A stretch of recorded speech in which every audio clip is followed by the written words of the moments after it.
Welcome to Bitcoin Center Radio, recorded live from downtown Miami's expanding business district. And welcome, guys, to episode 5 of Bitcoin Center Radio. Today, we are joined by a very special guest, my good friend, Drew Graham. Drew is an author, an investor, an entrepreneur, an influencer. His book is Woke, Yoked, Remote. You can find that on gumroad.com. You can also check him out on Twitter at Drutang at home, and also on his other Blockchain Bastards account at BChain Bastards. Drew, thanks so much for joining us today, man. How's everything going?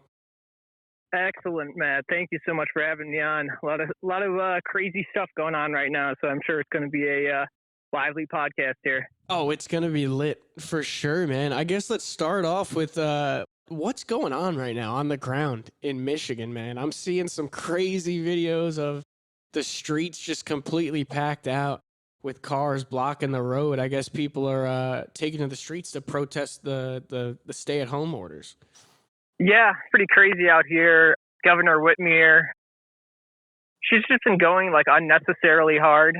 So, like, for instance, she banned the purchase of non-essential items from stores. So, for instance, like seeds at like Walmart, for instance, cannot purchase them. They got them like roped off. And yeah, basically, we've been shut down here. I basically came from Miami back here when I was down there with you guys.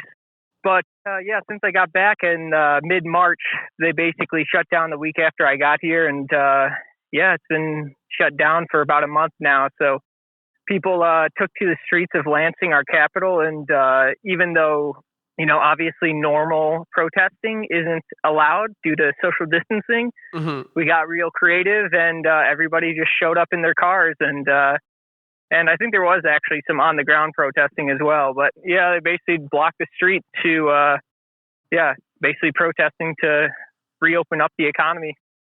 Holy crap. I mean, the non-essential item ban just seems completely ridiculous. So, like, it's basically the only thing you can purchase is just like a food item, essentially? Yeah, food and, food items, toilet paper, etc. Not that there's a lot of toilet paper around. In my family, we were excited today because my aunt went to Costco and was able to secure some. So we should be good for foreseeable future on at least that important resource.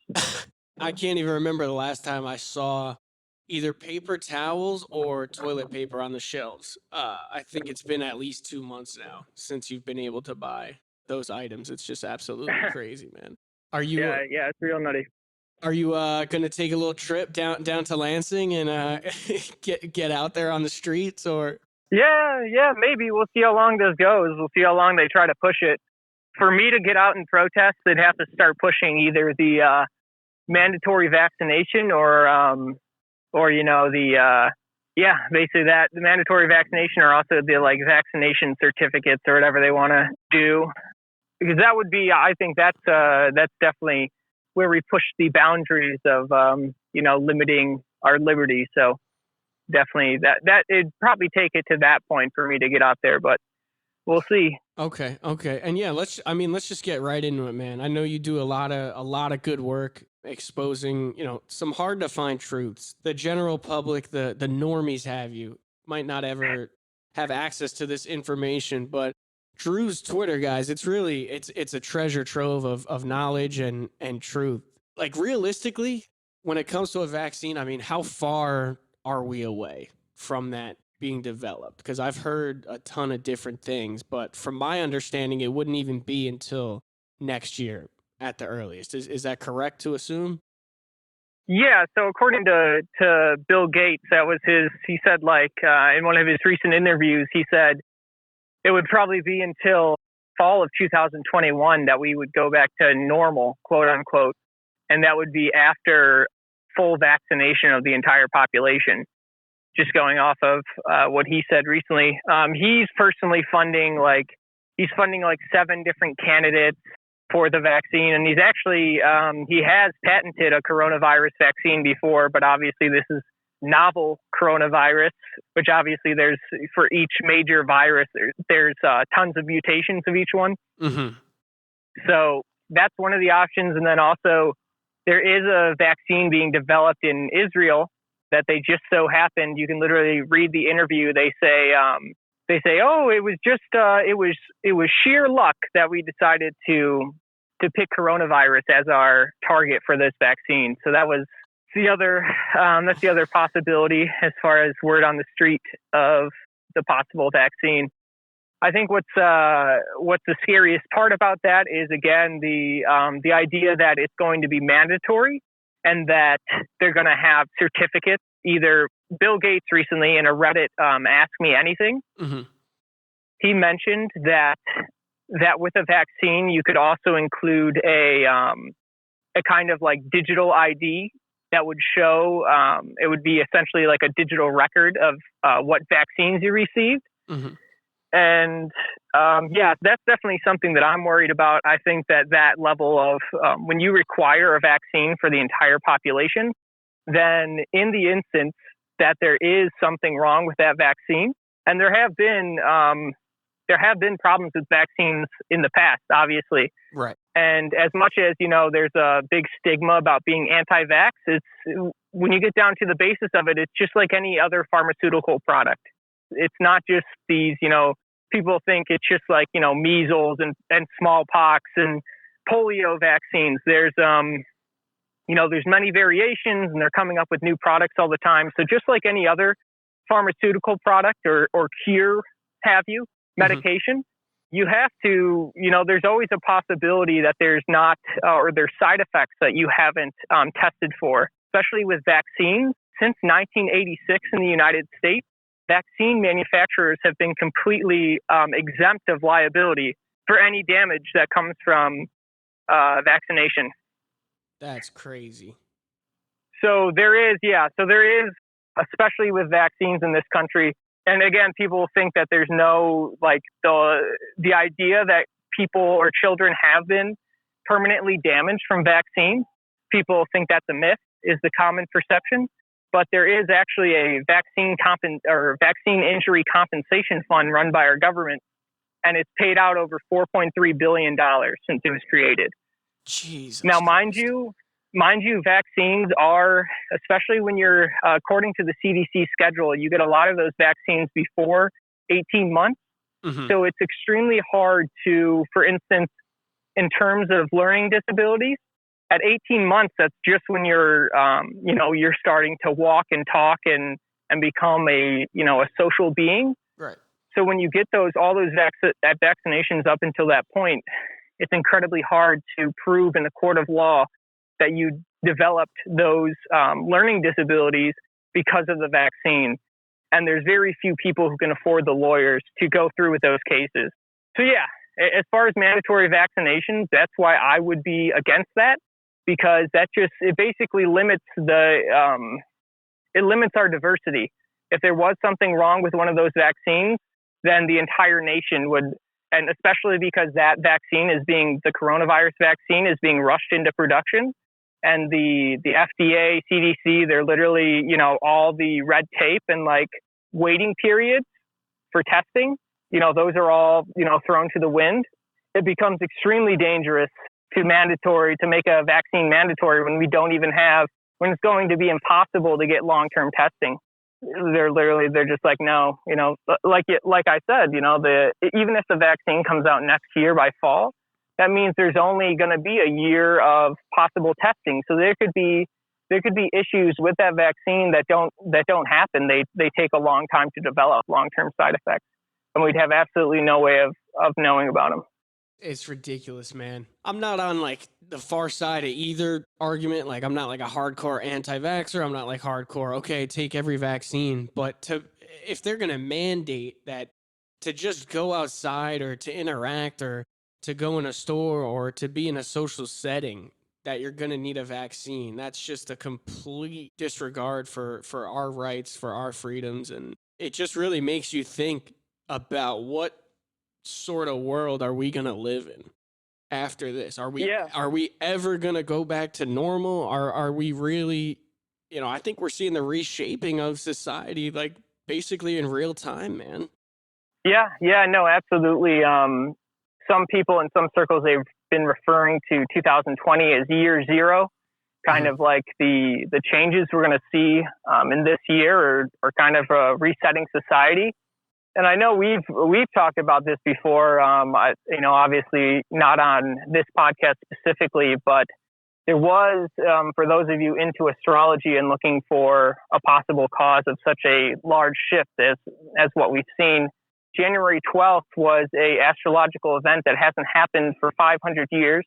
The last time it happened was the Protestant Reformation, obviously a huge era of change for Western civilization, decentralizing from under the Roman Catholic Church.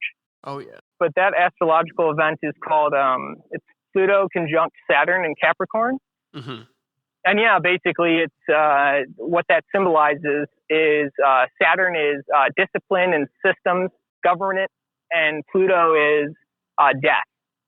So basically the idea is that it's a major time of change as far as structured organization. Yeah, I think that's definitely been the theme of this year so far. I mean, as soon as 2020 kicked off, even before Corona Apocalypse, it's been a nonstop shit show. World War III, QE, just all of this bullshit, man. It's infinite QE. It's just crazy that it's all really coming together now, and the dominoes have really started to fall. And with this vaccine stuff, like these healthcare companies just can't be trusted, simply put. I worked for nearly half a decade for at the time it was the largest medical company in America, McKesson. Now it's either number 1 or 2, but they played a direct role in fueling the opioid crisis. They shipped basically just to West Virginia alone enough opioids to sedate the entire population of the country. And they were also caught at one point reselling opened cancer medicine. You got to keep in mind, guys, this was opened. It was not sealed. They were reselling opened cancer medications as brand new. So to think this is just a few examples of one company, and then to say, okay, we're going to completely trust this vaccine, like, it's fine if you want to develop it and give people the option to take it, whatever. But if you're going to mandate it, it's a completely crossing over the line. And just to touch back on Bill Gates, man, I definitely want to talk about Billy Boy here for a little bit. I know you're pretty well versed in his background, but if you could just break it down for the people, man, like some of his connections. I was reading on some of your threads. It goes deep, man. With the Bill and Melinda Gates foundations, and I think Warren Buffett is a 1/3 owner of that, if I'm not mistaken. So if you just want to briefly, or if you really want to get into it, kind of break down the whole Bill Gates factor of this, that would be great. Yeah, absolutely. So yeah, Bill Gates, he's got a great reputation. And I think that's the only reason that people would ever trust a single man, or even a single government. Even a government would be less trusted than Gates in a lot of respect, just because of the sheer amount of positive press he's been getting over the last 20 years. I think it's important, though, to remember back to who this man really is. He was an asshole, right? Yeah, exactly. His reputation, given a lot of, young people and really no matter even if you're, no matter your age, it is kind of hard to remember back to what his previous reputation was as a businessman. Mm-hmm. But for those who don't know, in 2000, the government put an antitrust lawsuit against him for predatory behavior and monopolizing the personal computer industry. Right. And, he stole ideas from everyone. You can listen to Steve Jobs' most famous speech, the stay hungry, stay foolish. That speech, I just misquoted him, but in that speech, he even mentions how Bill Gates stole ideas from him. So, anyways, yeah, you have to look back in his previous, when he was purely a businessman, he had a horrible reputation. His public reputation was at an all-time low after that case. And that same year in 2000, that's when he started the Bill and Melinda Gates Foundation. Interesting. So yeah, when you start a foundation, I think it's really helpful to realize that this wasn't the first time that somebody's done that. It's not the first time that a monopoly holder in American business has turned around his public image using charitable giving like that. If you look back, first time that this happened, and you may be familiar with it, the other largest international foundation that does a lot of the same kind of work as the Bill and Melinda Gates Foundation is the Rockefeller Foundation. And the Rockefeller Foundation was founded. They were trying to start it before this happened, but they really got it up and running afterwards. But it was by John D. Rockefeller. His miners in Colorado. This was called the Ludlow Massacre, and basically, what happened was some of his miners went on strike. And instead of negotiating with them, he sent in a militia, and the militia slaughtered 21 people in the first little skirmish. They were firing into the miners' camps. Jesus. And later on, basically all the disarray caused by that event ended up being 20 or actually almost 200 people killed. And when he was told about this, he had absolutely no remorse. He had no empathy for his workers. He said he wouldn't change anything if he was to do it again. And basically, how he fixed so obviously after that happened, his public image was at its all-time worst, much like how Gates was after his antitrust lawsuit. And basically, Rockefeller hired this guy whose name was Ivy Lee. And after, throughout his career, eventually he earned the nickname Poison Ivy Lee. And the reason for that was that not only did he help out Rockefeller by telling him to improve his public image by doing very public donations, doing philanthropy, which he told Rockefeller had this habit of carrying around a roll of shiny new dimes to hand out to children in front of newspapers. That way he would get positive press and everybody would see him as a benevolent millionaire that's just, giving out money to kids. Not only did he do that, the reason why they call him Poison Ivy Lee is right before he died, he was being investigated by the U.S. Congress for assisting the Nazis with their propaganda campaigns. Holy crap. So there you go. So I think that's one of the most important parts about Bill Gates is that you got to remember how much money he has spent to improve his public image. I mean, this is the richest, arguably the richest guy. I don't know if he's number one right now with Jeffrey, but this is one of the richest guys in the entire planet here that we're talking about. It's a lot different from if one of us, opened up a charitable organization. With that amount of money comes a tremendous amount of power and influence. Yeah, absolutely. And you got to remember that the reason why he made so much money in the first place was these monopolies he formed. Right. And when you form a monopoly, then you can price gouge, and that's how you become, like I said, back in the Gilded Age, what they called the monopoly holders, like Rockefeller in oil, Standard Oil, Carnegie's in steel, and the Harrimans in railroads. They called them the robber barons because they had established monopolies. They would destroy their competitors, and once they had complete control of the market, then they would price gouge the public and make it as expensive as possible to use their goods and services. I mean, that's exactly what Microsoft did too. For the longest time, there wasn't, Macs weren't around. Even when Macs were first coming to popularity, they didn't have a decent size of the market share. It was basically PC or nothing. So that's exactly how Gates amassed those billies. Exactly. And there's also something else interesting to note is how exactly his company started in the first place. His mom actually worked for IBM. And basically what happened was when Gates first founded Microsoft, IBM was the first company that helped him out with contracts and stuff like that. Okay. So he basically got assisted by IBM, and then he took his company public. And obviously, when you take your company public, oh, by the way, his parents were very well connected. So there's this, people like to lump him in. They like to lump Gates in with the Steve Jobs and Elon Musk type crowd, where the it's like garage start origin story, right? Exactly. The rags to riches. I'm just a genius entrepreneur. In Gates' case, he was his family was already rich. So his dad owned a law firm, and his mom worked for IBM. So IBM helped him out, took his company public. He has a lot of elite friends through his family. Obviously, he went to Harvard. So obviously, he has the connections to help buy his stock and make his stock popular. So once he did that, then he had all the money he needed to start buying up all of his competitors, either buying up or just stealing their ideas and then patenting their own ideas against them and then taking them down in court just because he had more money.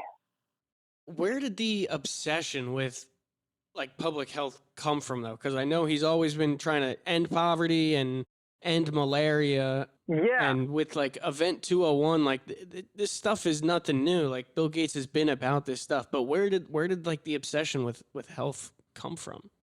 So that's a very good question. And what's interesting about the Gates Foundation is, that is what they say, publicly facing. They say they're, they focus on improving, lifting people out of poverty in third world nations. Mm-hmm.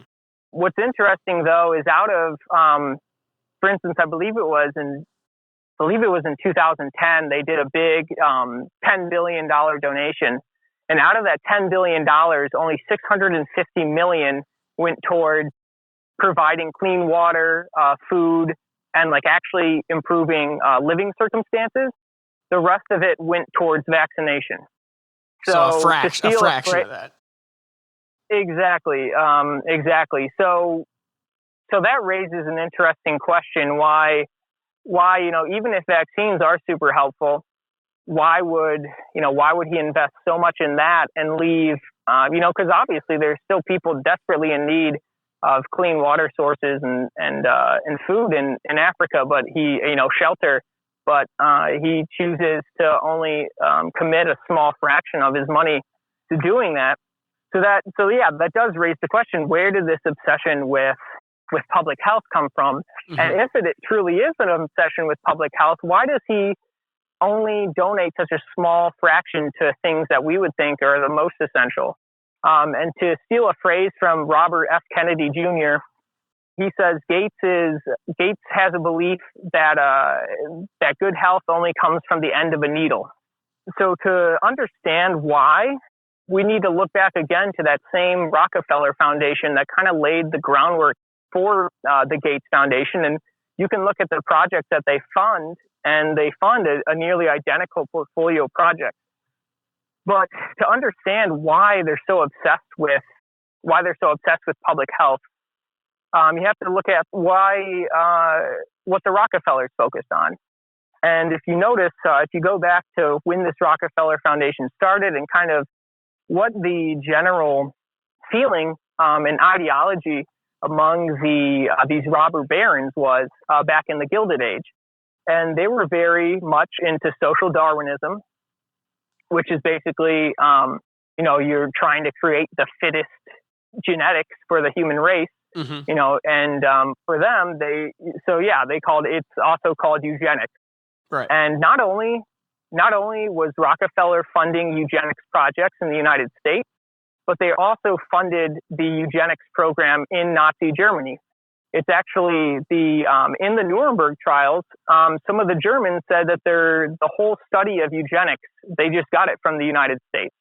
It was the Nazis' ideas on eugenics was actually an American influence. Wow. And it came from the Rockefeller Foundation. The Rockefeller Foundation funded the establishment of the Kaiser Wilhelm Institute for eugenics and a bunch of other random things. So basically the Rockefeller Foundation, they're big fans of eugenics, which essentially is the idea that the unfit should not be allowed to reproduce. And if you really want to, so even that isn't, people may think, okay, well, they were just providing, birth control methods, and they have developed plethora of birth control devices. They did a lot of research with the Plan B pill. They provided a lot of the funding for IUDs. But I think if you really want to understand their true ideas on eugenics and what they wanted to accomplish with their public health works, you'll have to look at what they did. So after World War II, obviously the word eugenics had been Nazified. So you couldn't go around saying, "Oh, I'm a big fan of eugenics. This is a eugenic society." You had to change. They had to find a way to change the word to make it more acceptable to the public. So that's when they changed their phrasing to population control, and basically they spread this idea that the population was expanding too quickly in third world countries, and we were gonna overfill the earth, and therefore we needed to work on population control. So they founded John D. Rockefeller III in 1952. He founded the Population Council, and he had the previous president of the American Eugenics Society, Frank Olson. Mm-hmm. He had him head the organization. So you can clearly see it is just a rebranding of eugenics. And then I know I've been talking for a long time. I'm just going to finish up this idea by giving people 3 documents that you can look up to see exactly what's been going on. Mm-hmm. Is this Population Council? They released a document in February of 1969. It was called Beyond Family Planning. Okay. And basically on page 2 of this document, you can see where they suggest they're going through different birth control methods. And they label on page 2, they talk about involuntary fertilization control, involuntary infertilization. So, and they float a couple of ideas. And so obviously you can see at that time, they were, that's the same organization. Those are the same people that are running these, the Rockefeller Foundation and so on. So yeah, that alone isn't a smoking gun. But when you look at the Rockefeller Foundation in their document, they do an annual report. You can look up the Rockefeller Foundation documents from 1968, their annual review. So it was right before that Population Council document was published. Okay. And in that, they talk about wanting to create an anti-fertility vaccine. And then if you fast forward to 1988, the same Rockefeller Foundation annual review, you can see that they describe on page 22, they describe success in an Indian anti-fertility vaccine. The Indian Institute of Health or something like that had developed one. So there you go. You have both that the Rockefellers wanted to do involuntary fertilization.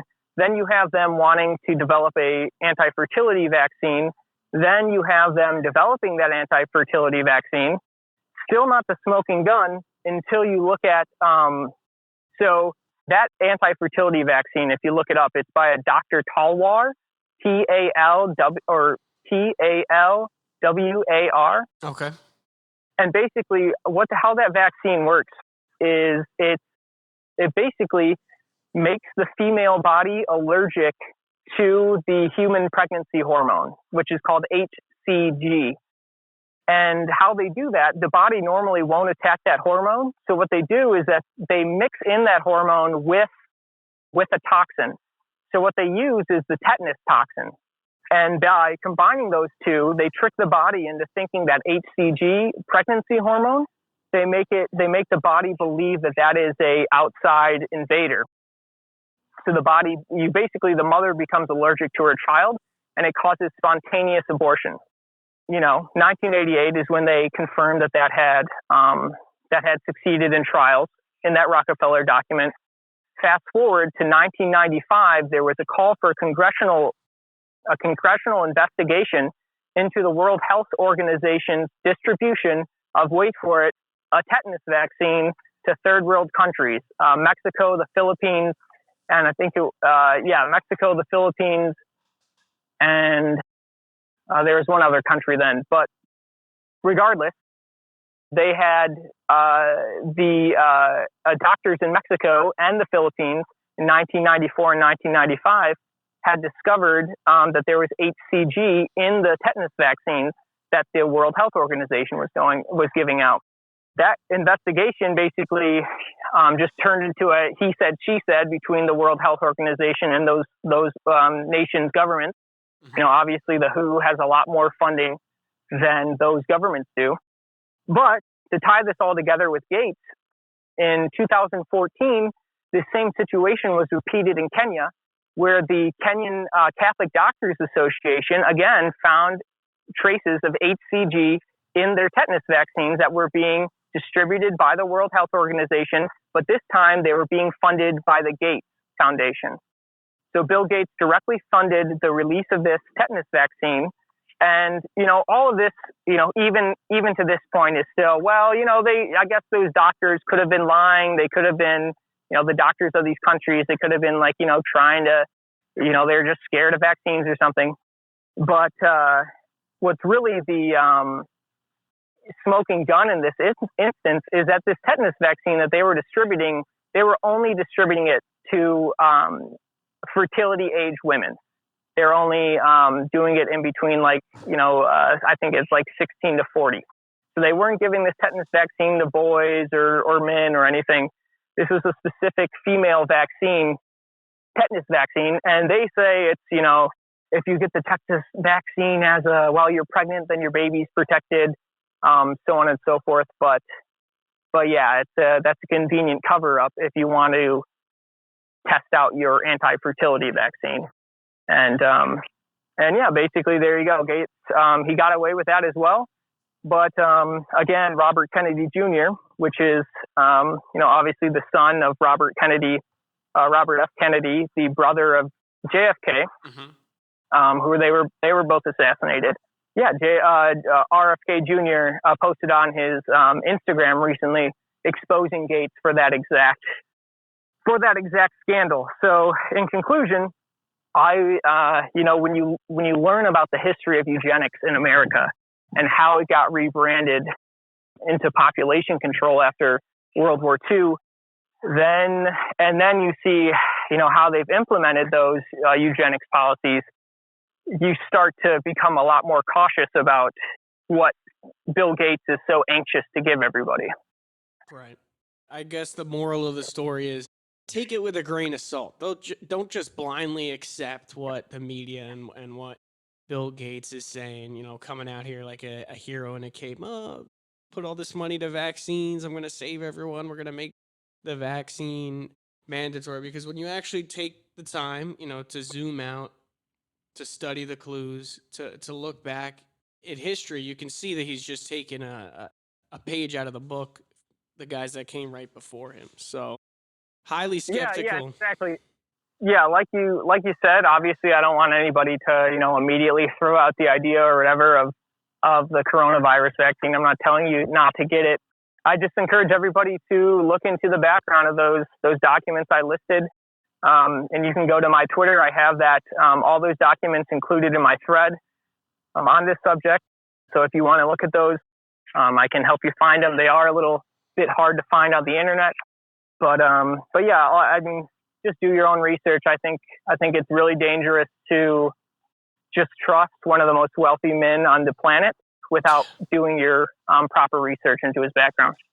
Just like crypto, man. DYOR. Do your own research at the end of the day. Key step there. Major key. Keeping it rolling with the crypto theme there, changing gears a little bit. Dude, I got to get your take on what's going on right now with Bitcoin. We're coming down to the wire. We're less than a month away now from the halving, you know, an event that has only happened previously twice in Bitcoin's 11-year history. So recently, you know, we have seen some decent price action. 7K broke, had that little fake out Jesus candle on Easter Sunday, got smacked back down. I think we were at 6.4, 6.5, and today seeing huge volume come in, huge upwards momentum. We're pushing 7.2K right now at the time of the recording. So I just want to get your take on where we are. Is the halving going to have a positive impact on price, or is the corona apocalypse situation going to outweigh the positives of the halving? So as far as what I think is happening, again, in terms of, global structures, with that Saturn-Pluto conjunction, whatever, this definitely is, I think, obviously with the infinite quantitative easing, I think obviously the dollar is on its last legs, especially in terms of, and when I say on its last legs, I mean the core fundamental reasons why the dollar is valued internationally. Basically, every single one of those reasons is under attack right now. For those familiar with the idea of the petrodollar, which is the idea that the U.S. dollar is the world reserve currency because OPEC agreed in 1974 that they were only going to sell their dollars or sell their oil in U.S. dollars, which means every other country that wants to buy the cheap OPEC oil, which they control the majority of the supply, you would have to first give real goods and services to the United States in return for U.S. dollars that we printed for free in order to survive and get your energy source. So that petrodollar, the very fabric of what makes the U.S. dollar so valuable internationally, is now under attack and is basically being destroyed by the Saudi-Russian oil war. And it's also interesting to note that Russia has been working to de-dollarize their economy for the last several years, which includes stockpiling gold. And so China not too. to mention that China too. Yep, exactly. China started their gold-backed petro yuan. Yep. Basically a direct competitor, which hasn't had a big impact thus far, but you can see where they specifically created that to be in competition to the U.S. petrodollar. So in terms of what I think is going on right now, I think what people forget about with Bitcoin is that with a market cap of below $150 billion, you cannot, the bigger players, like we're talking hedge funds, we're talking, billionaires, millionaires, when they go to make an investment and they want to buy, $50 million in Bitcoin, they can't just log in to Bittrex and, trust Bittrex to get them, 50 BTC. And if they went to go buy all that at once, they wouldn't be able to get it. The order books would be too thin and they'd end up increasing Bitcoin's price, 10, 20%, if not more. So with that, only $150 billion market cap. Now, mind you, gold's market cap, last time I checked, was 7.8 trillion, but that is, that was a while ago. I think that's what it was. I might be mixing up those numbers. Anyways, it's much larger than Bitcoin. And, there's tons and tons of stock that have a higher market cap than all of the Bitcoin in existence right now. So basically, if you were, say you were a central banker, or, say you were a central banker. Just call me J-Pal. Yeah. So, well, he's just a puppet. He's not the actual private families who own the central bank. But say, basically at this point, the gig is up. Everybody knows that the dollar is going to fall. Everyone can see that the fundamentals are shriveling up. We just printed, upwards of 21 trillion. Since I just saw a Yahoo Finance article yesterday that shows the amount of money in circulation has doubled since 2008. It went from 40 trillion to 80 trillion. Jesus. And, that's not even counting derivatives and stocks and all this other monetary value, quote unquote, that exists in US dollars. So, basically the supply has doubled. So, everybody understands that. And, there's no stopping in sight. They just keep having to bail people out. We just got our Trump buck. So basically, they're doing universal income, and at the same time, they're reducing the available supply of goods and services is decreasing because of the coronavirus. So what you have is decreasing supply of goods, increasing supply of money, in a very rapid fashion, in a way that we didn't even see in 2008. In 2008, at least there was a little bit of a hubbub about bailing out the bankers. This time, they just started printing. Yeah. Skip go directly to bailout. Is our first Exactly. response. Just throw these companies billions and trillions. And So, yeah, go ahead. mhm. So anyway, to finish my thought, when people talk about, well, if the halvening was really, was really going to affect market price, and if, the dollar really, people really did think the dollar was about to collapse, and we'd see a much higher Bitcoin price right now because, they'd be just buying off the market. And that is, it couldn't be further from the truth. If you were one of these institutions that are playing in such a large, magnitude of capital, you wouldn't be buying off of a market at all. You'd be buying over the counter, probably either running your own mining farms or buying directly from miners. So in terms of strategy, if you were, collapsing your traditional economy and wanted to hyperinflate the U.S. dollar, then you would wait until after the halvening to start, you'd accumulate all the way through the halvening. So you're getting the 1,800 Bitcoin a day. Then if you wanted to, there's no way you would max out the price of Bitcoin before the halvening because you want to be able to buy those Bitcoin cheap. Right. You want to be able to buy those off the miners, buy all available supply every day off the market cheap. You want to accumulate as much as possible. Yeah, so there's no way that you would start pouring in the money yet.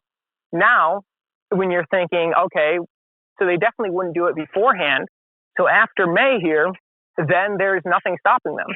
At that point, it's the accumulation period. Obviously, it's only half as valuable to keep accumulating. So that's when I think, obviously, if I was one of those big players, I wouldn't, there's obviously no reason to increase the market price beforehand because you want to accumulate, those 1,800 Bitcoin a day. Once it goes down to 900, then yeah, for sure. Now there's even less fresh to buy. So it's all gung ho from there.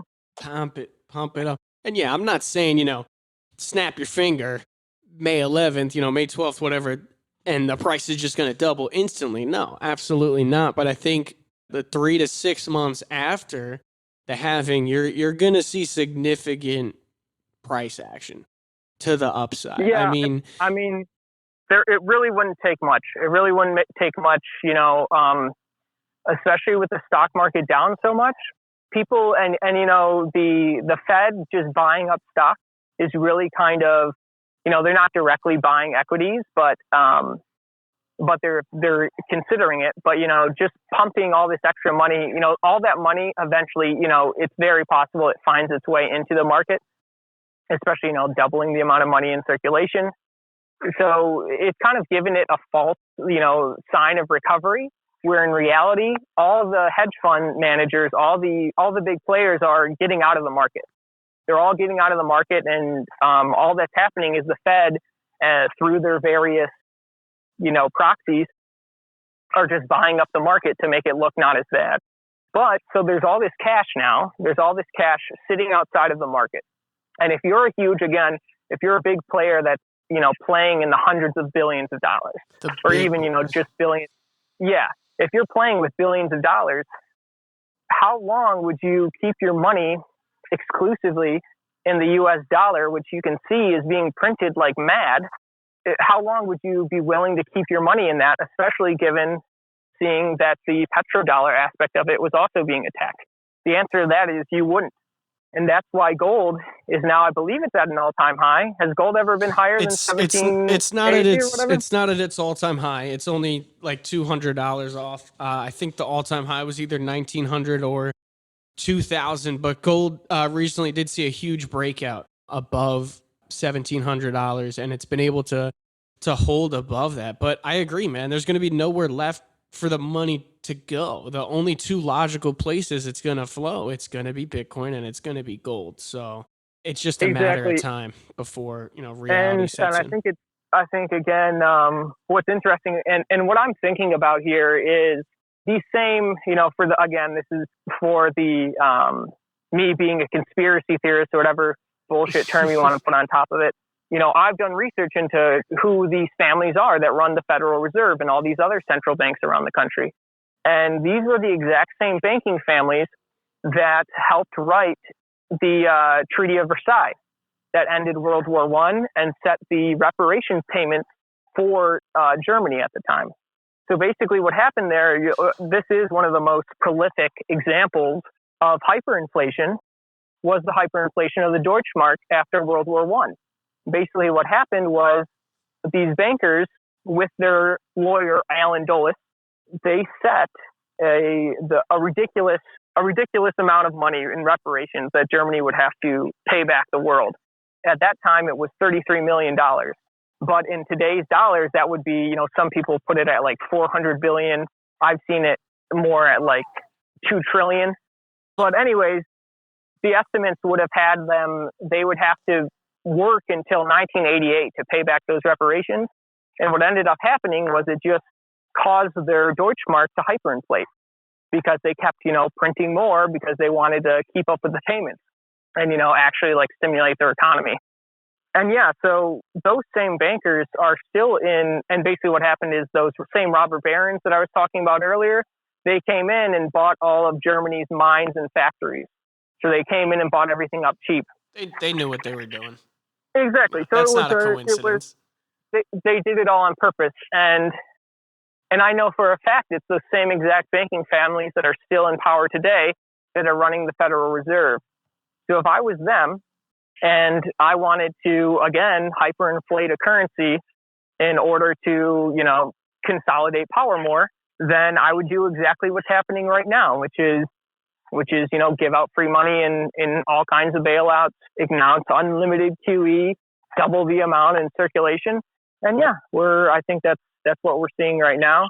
Yeah, I expect the dollar to collapse this year. That's what I've been saying for a long time. I know I recorded a podcast with on a different crypto channel while at the Miami Bitcoin Center where I talked about this under at Crypto Charles podcast on Twitter. But hey, shout out Charles real quick. But yeah, I don't see any advantage for them not to go all in after the halvening, maybe even a little bit before it. But I think what people, again, like this idea that, if it was really going to go, if Bitcoin was really going to, perform so well in a down economy, it would have already happened. That's just such a bullshit idea because you would want to accumulate, especially with such a low market cap. There's no way you directly buy off the market until after halvening. Right. So yeah, no, I think it'll happen very close to halvening or directly after it. But when it happens, it'll happen fast. For those who, were around during the 2017 bull market, it only took 14 days for Bitcoin to go from 7K to 20K. And that was, with much less of the infrastructure that we have today. Especially, I think the biggest piece of infrastructure that people missed was backed, which was a financial product, physically backed Bitcoin futures, financial product created by the New York Stock Exchange's parent company, ICE, Intercontinental Exchange. And that was created and it's been on the market since fall. And basically what that is a way for, in the same way that you would buy, ETFs or stocks or anything like that, it's the same level of liquidity, but it's open directly to institutional investors in the stock market. So in the event that they did want to, pump the price of Bitcoin, they now have that. The metaphor that I use is that's the sink drain for the entire fiat system is backed. Right. Because they can, for the first time, they have the access to the liquidity and more importantly, not so much for them, but for all the firms that are going to follow them, there's now an easy way to put that much volume into Bitcoin.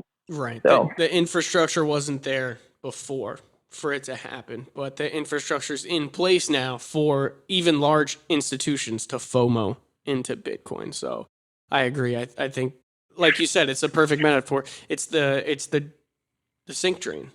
Mm-hmm. There's nowhere else this money can go. I mean, everyone is in a cash position right now. And if you're a seasoned investor, you're not going to let your cash sit too long on the sidelines. I mean, it's losing value every day. You let it sit. So I think right now people are kind of taking... Especially with the hyperinflation. Exactly. with the rapid printing. Exactly. I think right now you have a lot of people just taking a sit back and look approach, but there's billions, if not, trillions lined up on the sidelines. I think gold and Bitcoin are both going to see huge action this year. And I'm glad you bring up the hyperinflation. That was the last thing I was going to ask you about, because we hear it time and time again, the argument, oh, this isn't Argentina, this isn't Chile or Venezuela. We're never going to have hyperinflation in America, guys. The dollar is, I got my Trump bucks. It's the strongest currency alive. But it's ridiculous to think that hyperinflation won't happen here when every day they're printing billions and trillions. And like you said, they've essentially doubled the freaking money supply just from 2008, guys. Yeah. That was only 12 years ago. So I think you got a perfect shitstorm brewing. Part of my language. It's a mess, but for those of us that are going to take the steps ahead of time to get prepared and to have positions in crypto and gold and Bitcoin, I think we're gonna weather the storm just fine. Yeah, absolutely. Yeah, I think it's gonna be. I honestly, that's the whole reason I got into Bitcoin in 2016 was this guy Cliff High, who he runs a web bot that reads the entire internet. Anything people type on there, and then makes predictions based off of the human subconscious. And the whole reason I got into Bitcoin in 2016 was there was the Bitcoin ETF was up for approval, and Cliff High had predictions of Bitcoin going, at the time it was 1,000. He had predictions of it going to 13,000 by I think it was July or something like that. But anyways, his predictions. Oh, actually no, I think it was like July of the next year. But anyways, his predictions were a little slow, and it exceeded those. He lowballed it. And but anyways, his in the future he did do a webbot prediction in 29 or the winter of 2018 or something. And he had he basically he called this collapse of the traditional financial system. He called it basically spot on, starting at the beginning of 2020. And he had on that chart he had what he called the Bitcoin unavailability point, which was this time that he said that it would be impossible just to buy Bitcoin at all. Making it as in you can't buy it at all. Nobody will sell it to you. You can't get it. So it's worth more than any amount of money. And I could see basically right now with our situation, you think of the most likely ways that Bitcoin or that the US dollar hyperinflates is a foreign nation no longer accepting it, especially given especially China. If China was to stop accepting US dollars and request that we only pay in Chinese yuan, petro-backed yuan, then that would mean that the US dollar, especially because the rest of the world is also getting all their manufacturing from China. So if China switches, the US dollar's value, for all of our goods that we have in the store, anything that's not produce, and even produce is in some ways affected by those cheap China prices, you'd see those prices go up in an extreme way. And there you go. That would be, in an event like that, say, for instance, right now, for those who are keeping track at home, the U.S. government is currently investigating into the idea that China, the biohazards lab that was located basically right across the street from the wet market that they claim that the virus originated from. This basically the U.S. government's investigating right now if the virus had actually leaked from the biohazards lab. And if that comes out, then China might retaliate by doing something. They just signed the first phase of this new trade deal Trump and China did. But if they go back on that deal or just straight up stop accepting U.S. dollars, while the Russia thing's going on, where everybody would be able to get cheap oil from Russia anyways, then you see a whole different. That's where I could see a hyperinflation event happening. If we can no longer get cheap goods from China and the rest of the world no longer needs U.S. dollars to buy oil or buy things from China, then it's lights out for the dollar.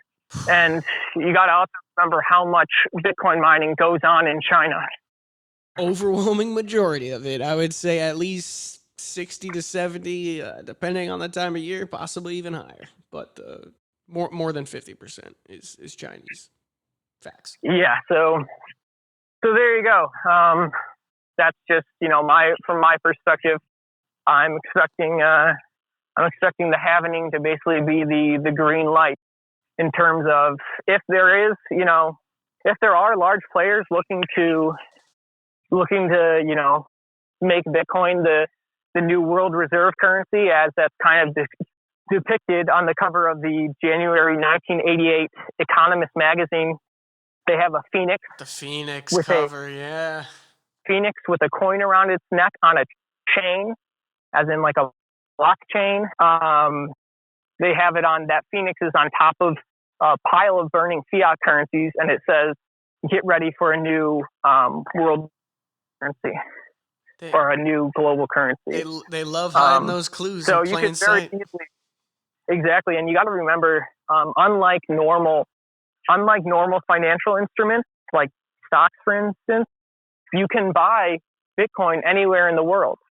So when if you see a huge price increase of Bitcoin, you start a major run for it, then the entire world would go in on it, and suddenly only the people who have Bitcoin can really do anything.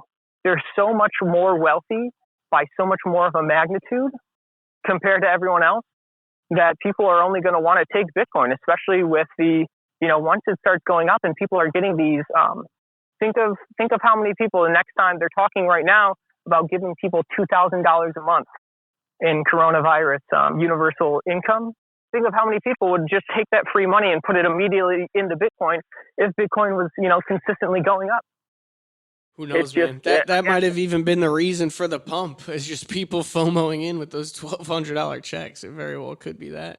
And, in a different way, like we were talking about the institutions that are getting bailed out, and people sitting with cash on the sidelines. It is in a lot of ways like people are like, oh, Bitcoin's a bubble. There's the old phrase that no, Bitcoin is the pin. Yep. And I definitely see that as being the case. Absolutely. Well, dude, thank you so much for joining us. Went through an absolute, just a banger of a podcast. Got a lot of important stuff covered, man. And we could go on like all night. So you'll definitely have to come back on. But if you guys like what you're hearing, you want more access to that, expose of that juicy occult knowledge, you can follow Drew on Twitter at Drutang at home. Ooh, we're gonna have to have a little 15K party soon, buddy. You're right around that 15K mark now. Yeah, we're getting closer. It's cool. It's great to have a platform at this time. I feel like it's I feel like I'm really helping to wake the world up at the time it needs it most. So definitely, if you're interested in the type of stuff I'm talking about, feel free to give me a follow, guys. Absolutely. Don't forget to follow his other account as well, at BChain Bastards. That's for Blockchain Bastards content. Love the content on there as well. And Drew actually wrote a book too, guys. Don't forget, this guy is an author. You could check out Woke, Yoked, and Remote on Gumroad. It's gum.co/woke, yoked, remote. And boy, that I got to print that out and reread that puppy, because that is packed of different things to dissect. But thank you, Drew. Yep, absolutely. Thank you so much for coming on. Appreciate you, man. Thanks for having me on, Matt. And just one last thing for everybody. As far as Bill Gates, I know that we mentioned it before, but if you haven't looked it up yet, definitely look up Event 201. I would highly recommend that you get familiar with that, especially as we, where this investigation is going on currently, that may result in us discovering that this virus did leak from a lab, as in it was being designed. That would make some very interesting implications for why Bill Gates ran this Event 201. So definitely look into that. A lot of sus stuff going on, guys. I think one thing that Corona has really exposed is you can't really trust basically anything anymore. So now more than ever, it's critical to do your own research and get some skin in the game and just don't blindly accept everything that's being promoted and trumpeted around on MSM. But the blockchain center, we might still be closed for now, but guys, we're still pushing out a ton of content online. So check us out on blockchaincenter.com. Our weekly content lineup is action packed. On Mondays, we have Crypto Monday VR. Tuesdays, we have Trading Tuesdays. Wednesdays is Dev Day. Thursday, we got eToro Virtual Happy Hour on Zoom. And then Friday is VR Game Night. So we are not letting the Rona apocalypse slow us down. We are still steamrolling, moving forward, pushing for that mass adoption. So definitely follow us on Twitter, Instagram, and make sure you subscribe to our YouTube channel as well, Blockchain Center Miami. But thank you guys so much for tuning in. And Drutang, thank you very much, man. Appreciate you. Thanks, Matt. Talk to you later, man. Talk to you later, brother. Peace. Strategically located in downtown Miami's emerging business district, the Blockchain Center is the premier hub of the Americas for teaching, networking, and building the distributed future. Our mission is to manifest the mass adoption of blockchain technology and onboard the next 6 billion people to the global monetary revolution.